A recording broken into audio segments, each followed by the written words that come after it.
In a bid to boost its local production capabilities, Cisco has opened its first manufacturing facility in Chennai, the US multinational technology major announced on Friday.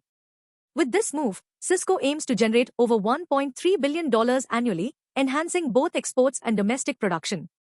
The project is expected to create 1,200 jobs in Tamil Nadu. To establish the facility, Cisco has partnered with Flex. The unit will initially focus on Cisco's Network Convergence System, NCS, 540 series of routers. The company plans to produce top-tier routing and switching products at the site to meet growing demand. Cisco stated, this state-of-the-art site will produce a range of Cisco's best-in-class routing and switching products to meet the rapidly growing technology needs of organizations in India and around the world. The facility was inaugurated by Union Communications Minister Jyotiraditya Scindia, along with Cisco CEO Chuck Robbins and Cisco India President Daisy Chittilapilly.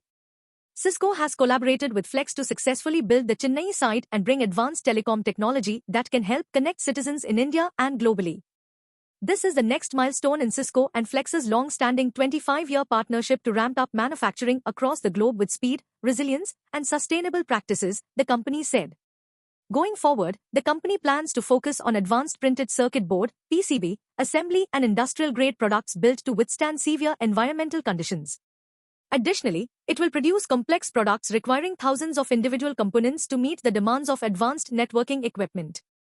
Notably, like many others, Cisco is also dealing with the impact of declining demand amid a global economic slowdown, prompting the US tech major to take measures such as cost management through layoffs. According to a report by TechCrunch, Cisco recently laid off more than 5,000 employees, marking the second round of layoffs this year.